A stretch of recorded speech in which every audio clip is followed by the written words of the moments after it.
ದಾವಣಗೆರೆ ದಕ್ಷಿಣ ವಿಧಾನಸಭೆಯ ಉಪಚುನಾವಣೆಯ ನಮ್ಮ ಪಕ್ಷದ ಅಭ್ಯರ್ಥಿಯ ಆಯ್ಕೆಯ ವಿಚಾರವಾಗಿ ಈ ದಿನ ದಾವಣಗೆರೆ ಜಿಲ್ಲೆಯ ಕೋರ್ ಕಮಿಟಿಯ ಎಲ್ಲರನ್ನೂ ರಾಜ್ಯ ಕಚೇರಿಯಲ್ಲಿ ನಮ್ಮ ಪಕ್ಷದ ಅಧ್ಯಕ್ಷರಿಂದ ಕೇಂದ್ರ ಸಚಿವರು ಎಲ್ಲ ಕೋರ್ ಕಮಿಟಿ ಸದಸ್ಯರ ಜೊತೆ ಚರ್ಚೆಯನ್ನು ಮಾಡಿ 5 ಜನ ಅಭ್ಯರ್ಥಿಗಳು ಆಗಲಿಕ್ಕೆ ಪ್ರಯತ್ನ ಪಟ್ಟಂಥವರು 5 ಜನ ಆಕಾಂಕ್ಷಿಗಳು.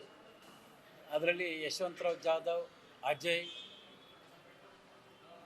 ಶ್ರೀನಿವಾಸ್ ದಾಸ್ಕರಿಯಪ್ಪ, ಅದೇ ರೀತಿ ದೇವ್ರಮನಿ ಷಣ್ಮುಖಪ್ಪ, ರಾಜನಹಳ್ಳಿ ಶಿವಕುಮಾರ್ ಈ 5 ಹೆಸರುಗಳನ್ನು ಎಲ್ಲ ನಮ್ಮ ಜಿಲ್ಲೆಯ ಕೋರ್ ಕಮಿಟಿಯಲ್ಲಿ ಆ ಹೆಸರುಗಳು ಪರಿಶೀಲನೆಗೋಸ್ಕರವಾಗಿ ಹೈಕಮಾಂಡ್ಗೆ ಪಟ್ಟಿಯನ್ನು ತೆಗೆದುಕೊಂಡು ಹೋಗ್ತಾ ಇದ್ದಾರೆ.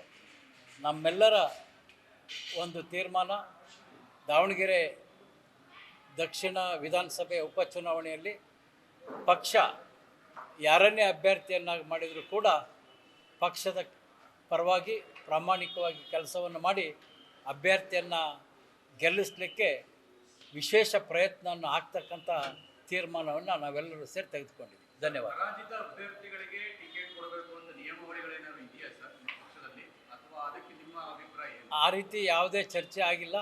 5 ಜನ ಅಪೇಕ್ಷಿತರ ಪಟ್ಟಿಯನ್ನು ತೆಗೆದುಕೊಂಡು ಹೋಗ್ತಾರೆ. ಅವ್ರು ಯಾರನ್ನೇ ಆರಿಸಿದ್ರು ಕೂಡ ನಾವೆಲ್ಲರೂ ಒಟ್ಟಾಗಿ ದುಡಿತೀವಿ.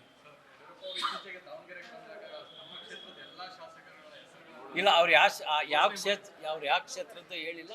ಹರಿಹರದ್ದಿರಲಿ, ದಾವಣಗೆರೆದಿರಲಿ, ಎಲ್ಲೂ ಕೂಡ ಅವ್ರು ಹೇಳಿಲ್ಲ. ಅದು ಒಂದು ಟಿ ವಿಯವರು ಆ ರೀತಿ ಸೃಷ್ಟಿ ಮಾಡಿರ್ತಕ್ಕಂಥ. ಧನ್ಯವಾದ.